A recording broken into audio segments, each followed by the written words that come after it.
Huh? Cold? I don't care. Reflect on it overnight, in there! Through the door separating us, my mother-in-law Elizabeth yelled at me and locked me in the bathroom. Then simply walked away. Outside was freezing cold. The leftover bathwater was too cold for any comfort. Shivering and in tears, I reached out to my husband for help, only to hear, "It's your own fault for always complaining! You brought this on yourself! I'm going to sleep. You're not thrown outside, are you? You always overreact." His words didn't feel like they could come from someone I shared a blood relation with. Little did I know that this would lead to what happened the next morning. My name is Kate, a 33-year-old office worker. I met my husband John through a friend and married him a year ago after 2 years of dating. He was a man of few words, but intelligent, which drew me to him, but I'm already regretting this marriage. Of course, there's a reason for that. His family home is far away, and frankly, I somewhat dread visiting it. My family home is from Grandpa's time, a bit old-fashioned. These were the words my husband said to me when we were going back to his hometown to greet his parents-in-law. His grandparents had passed away a few years ago, and now it's just the parents-in-law living there. Well, even if it's old, it's still inhabited. Though maybe it's like a historic home. These days, that kind of thing is in vogue, so I was a little excited as we headed to my husband's family home. This place? I was so surprised by the building in front of me that I had to ask my husband if we were at the right place. Can people really live here? It's more than just a little old. In fact, to put it another way, albeit a bit rudely, it looked like it might fall apart at any moment. Mysterious plants were climbing the exterior walls, which my husband explained were there for shade. Some of the second-floor windows were broken and had been patched up with cardboard from the inside. My family home isn't a mansion, but it wasn't like this, not even my grandparents' house. The house next to my husband's family home had a well-maintained garden, and I couldn't help but compare. Without paying any mind to my overwhelmed state, my husband walked up to the entrance and, without ringing the doorbell, energetically opened the door. "Hey, we're here!" Then the parents-in-law appeared from the back of the house. "You must be tired from the long journey. Come in." I felt a bit relieved seeing their smiling faces. Every step we took inside, the floorboards creaked. The house was old inside too, but we managed to finish our greetings and then headed back home. What an incredible house. Although I was shocked, it didn't make me reconsider my marriage to my husband. We wouldn't be visiting often, so I decided to brace myself and do my best whenever we did.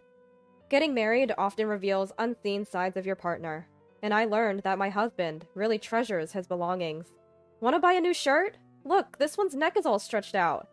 When I pointed out his stretched out shirt, he proudly countered, No, it's still good to wear. This kind of wear adds character, like distressed jeans." One could say it's good to value things, but it bothered me when he would comment on my belongings too. I've been using my mobile phone for 3 years now. The battery's not great, and I'm thinking of getting a new one.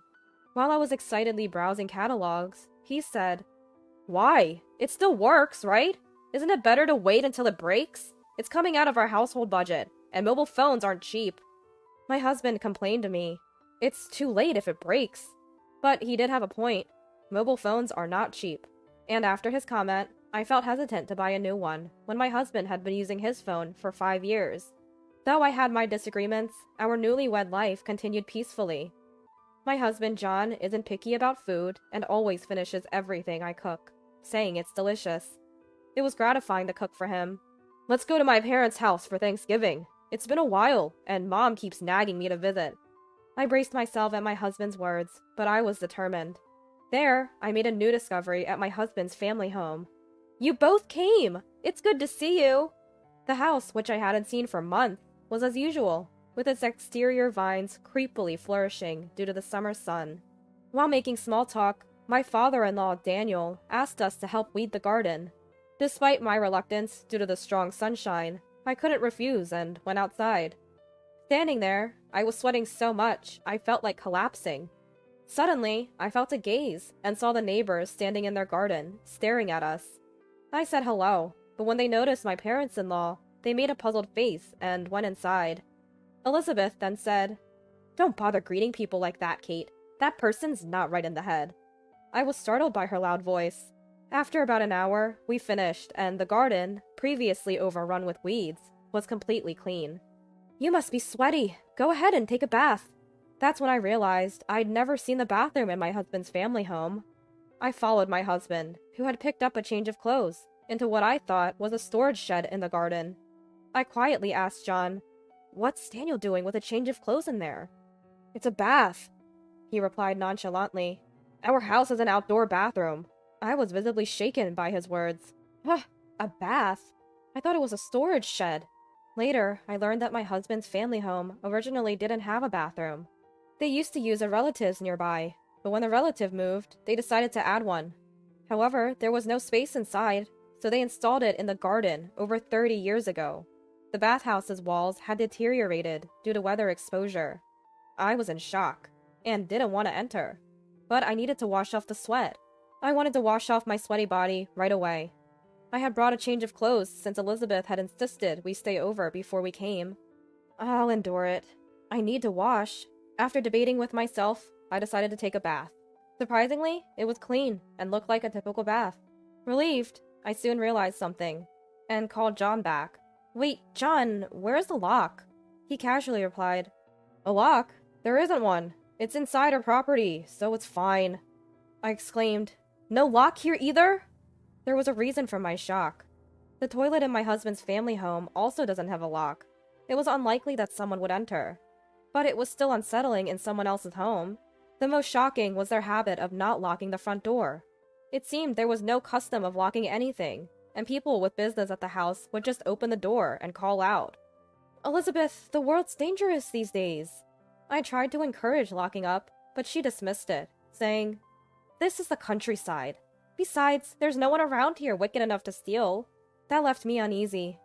In the end, I quickly took my bath, anxious and eager to get out. Being a worrier, I slept clutching my valuables. From now on, I decided to definitely refuse to stay overnight when visiting my husband's family. I had made up my mind.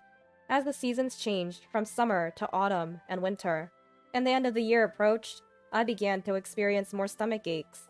We hadn't planned to visit my husband's family for the year-end holidays, but a few days ago, he suddenly said, "Looks like Uncle and cousins are coming over for New Year's Eve. Mom is insisting that we come. Kate, you haven't met them yet, right? Think of it as just showing your face, please." He suddenly said something like that. We hadn't had a wedding ceremony, just a dinner with both families. So I hadn't met my husband's relatives yet. It seemed Elizabeth already knew we were coming, and I was really annoyed at my husband's selfish decision. "Hey, don't decide on your own. We agreed to visit my family this year, remember? My mom is looking forward to it." My husband got a little angry at my words. "What can I do about it? Isn't it normal to visit the husband's family? Sometimes you're a bit selfish." He said that. What? Selfish? That doesn't make sense. I was furious. The atmosphere between us remained tense until we left to visit his family. I began to think maybe we were too different in values, especially with his tendency to hold on to things too long. My stomach aches persisted. It was during our trip to his family's house for the year-end. Unable to stand the awkward silence, he said, "Hey, I asked Dad to put locks on the doors. I'm sorry." Seeing his apologetic face, "It's okay. Thanks for the lock thing," I quietly replied. Little did I know what would happen a few hours later. When we arrived at his family's home, the relatives had already gathered. The small house felt suffocating with so many people, but everyone was really nice. When they learned about my university and workplace, an uncle said, "That's impressive. John, you married a wonderful person." I smiled and thanked him for his polite remark. My husband and his family seemed displeased, hearing our conversation. I felt a chill down my spine, but didn't think much of it. After the uncles left, leaving just us and the parents-in-law, the room temperature seemed to drop. "It's cold. Let's take turns in the bath and then go to bed." I glanced at Elizabeth, who seemed her usual self. Daniel usually bathes first, so while waiting inside, Elizabeth said, "By the way, Kate, isn't it a bit self-centered to ask for locks? Look, we put one on for you." I was surprised when Elizabeth told me to go to the bathroom. I was shocked to see the lock on the toilet was on the outside. Just a simple hook. "What is this?" I forced a smile. "Let us know when you want it locked," and she said with a malicious grin.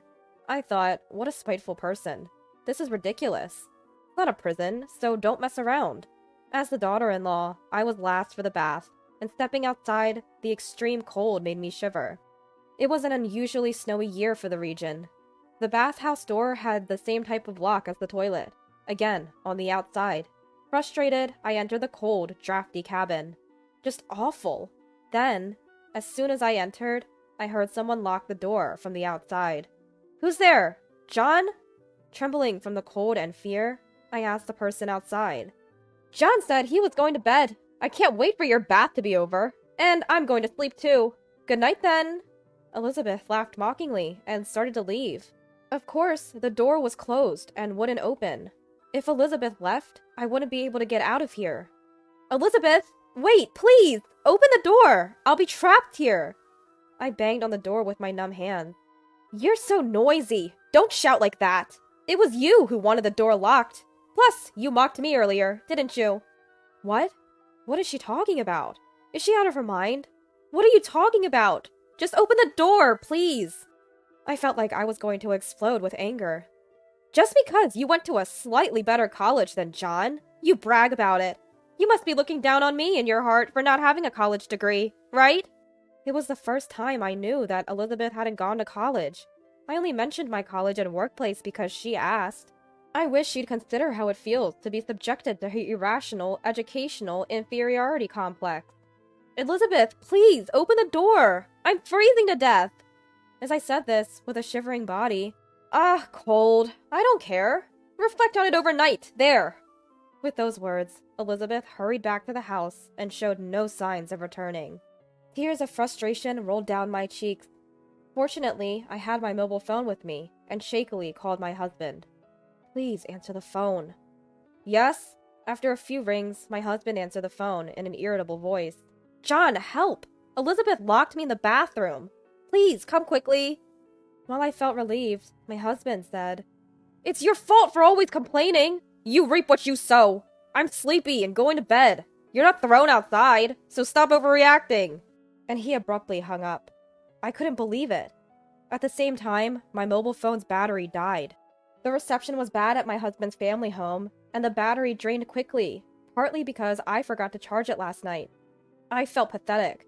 Despite my efforts to open the door by hitting it with my body, it didn't budge.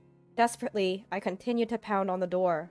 "Open up! This isn't funny! Please, open the door!" Then, from the other side of the door, are you okay?" My mobile phone rang the next morning. It was a call from my husband. "Yes, what do you want?" I answered coldly. Opposite to me, my husband sounded terribly panicked on the phone. "Hey, Kate, where are you? I thought for sure you were—" He yelled incoherently. His panic was understandable. There were ambulances and police cars parked at his family's home. Seeing this, I too became curious about what had happened. "Just come quickly!" He shouted at me and hung up one-sidedly. As I headed to his family home, thinking how his inability to listen to others ran in the family. My husband was shocked when I appeared just a few minutes after the call. "Where have you been until now? It's her! She's the one who locked Mom in!" While wondering what he was talking about, I saw my parents-in-law glaring at me. Elizabeth was wrapped in a blanket, shivering, perhaps from the cold. What's this situation? And what happened to this lady?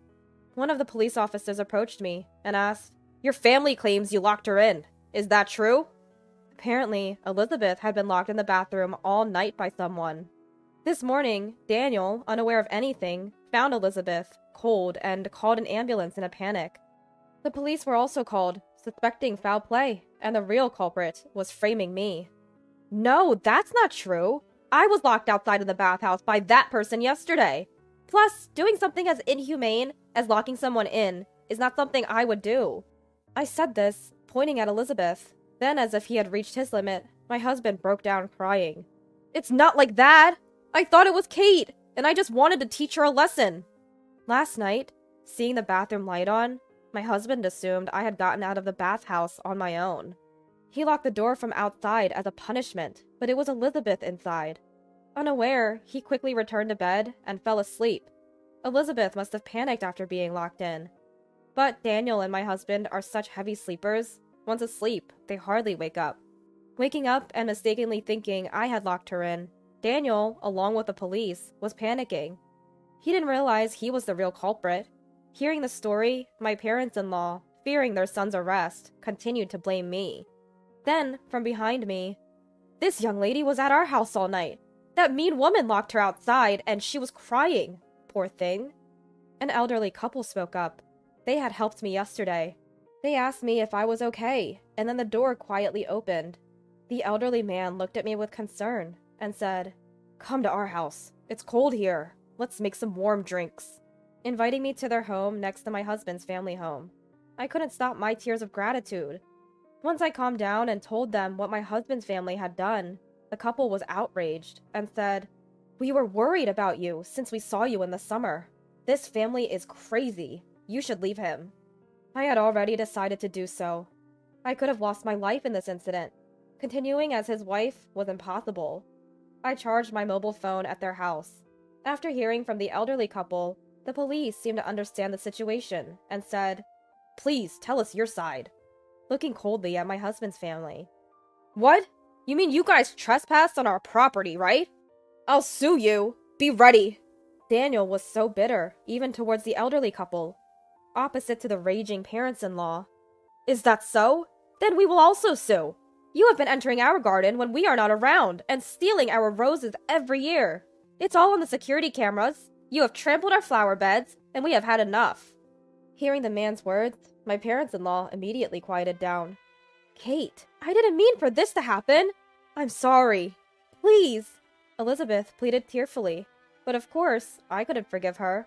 "Elizabeth, you once said that there are no dirty thieves around here. Yet I was almost killed because of your ridiculous educational complex. I will never come here again. And as for your stupid son, I'm returning him right now." I said this to my husband's family. My husband was crying and apologizing, but there was no way I could forgive him. I returned to my parents' house, and against my stubborn husband's refusal to divorce, I said, "I'll settle this incident on the condition of divorce. If you don't understand, consult a lawyer." Reluctantly, the police agreed to the divorce. I wanted to divorce him as soon as possible. I haven't seen my ex-husband since. Years later, surrounded by my new husband and adorable daughter, I live a peaceful life. Despite everything, I wonder if those hardships led to my current happiness. As we watch the morning news, I spit out my coffee in surprise. Please look at the footage of the record-breaking hurricane. This house has been completely destroyed, roof and all. More than the announcer broadcasting live, I was drawn to the building and the people in the background. It was unmistakably my ex-husband's family home, with an older-looking ex-parents-in-law desperately holding onto the walls. The elderly couple next door might have moved out. Their house was demolished and turned into an empty lot. Worried about my reaction, my current husband and daughter asked if I was okay, and I just laughed. It's nothing.